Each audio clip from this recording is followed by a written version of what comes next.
Olá, boa noite. Estamos aqui iniciando nosso plantão de notícias deste 13 de março, um sábado. As notícias interativas de Dracena, região e do Brasil. Produção e redação de Vanderlei Valério. Apresentação de Vanderlei Valério e eu, Gabriel Montresol. Direção de Fernando Pereira. O plantão de notícias está começando agora.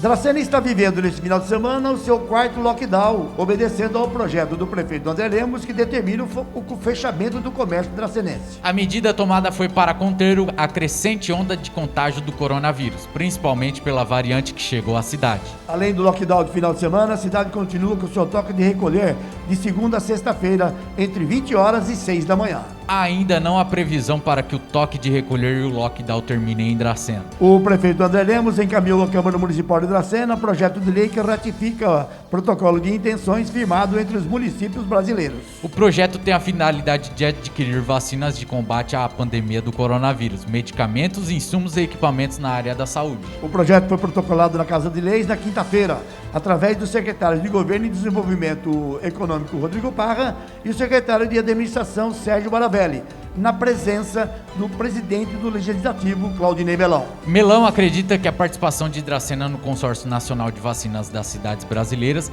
é fundamental nesse momento difícil que estamos passando. É a urgente necessidade de vacinação em massa da população brasileira, não só para frear o iminente colapso generalizado na área da saúde. O momento exige grandes cuidados para evitar mortes por desassistência, mas também exige retomada urgente para retorno das atividades econômicas, geração de empregos e renda e convívio social na cidade. O projeto apresentado pelo Executivo junto ao Legislativo deverá ser encaminhado com aprovação dos vereadores até na sexta-feira, dia 19, para que Dracena possa participar da Assembleia Geral da Constituição do Consórcio. O prefeito Juliano Brito Bertolini continua internado nos hospitais da Unimed em Botucatu e teve boletim médico divulgado ontem à noite. A nota médica diz ainda que não foi realizada a extubação do paciente, pois ainda está um pouco agitado.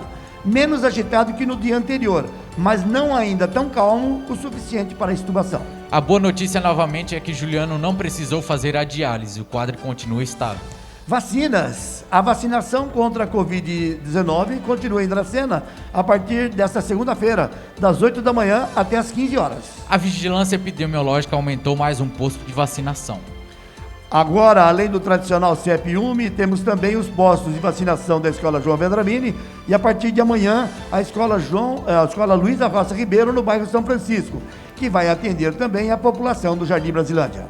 Em entrevista ao Jornal Interativo na sexta-feira, a enfermeira Karina Akiyama, responsável pelo setor de vacinação, falou das dificuldades de montar novos postos de vacinação, mas que está fazendo o possível para atender a população da melhor forma. Karina ainda falou sobre a chegada de vacinas à cidade, que depende do cronograma estadual de distribuição. Indagada pela reportagem sobre possível prazo em que a população deverá estar com 100% de imunização, Karina preferiu ser comedida e não estipular uma data precisa. Agora, o bambu tá gemendo na cidade. Como diria um velho ditado popular, o bambu tá gemendo na casa da Dona Noca. Em live na noite dessa sexta-feira, o prefeito André Lemos fez desabafos pesados em relação a uma live de Bruno Brandino e Davi Silva, com a chamada de título Irregularidade ou Imoralidade. O assunto versava sobre licitação da Prefeitura de Dracena para a contratação de uma empresa que prestaria serviços de cópias em todas as secretarias. Segundo Lemos, grandes empresas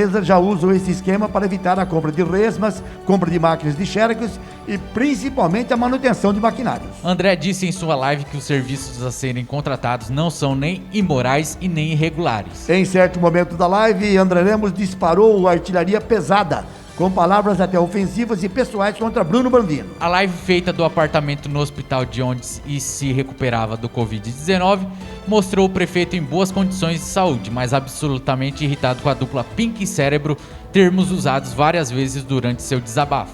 Pela gravidade das acusações, o fato deverá ter um desdobramento de ambas as partes. O que não é bom para Chico, também não é bom para Francisco. Aliás, ontem Dracena viveu um dia para se esquecer, hein? No meio do dia, a TV Fronteira divulgou uma matéria falando da abertura de 100 covas no cemitério local.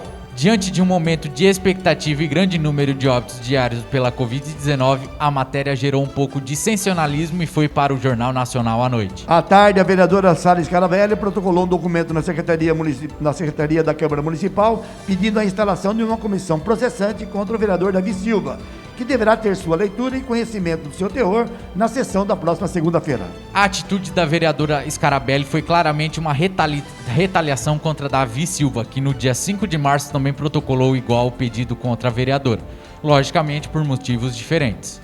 Com a live de André Lemos no período noturno desta sexta-feira, o dia de 12 de março não pode ser considerado um dia produtivo para o progresso da cidade. A verdade é que assuntos assim não engrandecem a história da cidade, a transformando em um grande picadeiro, onde os espectadores assistem tudo e cada um faz sua avaliação. Está terminando aqui o plantão de notícias do Jornal Interativo deste sábado, 13 de março. Jornal Interativo, o jornal que feito com você. O jornal que já virou TV.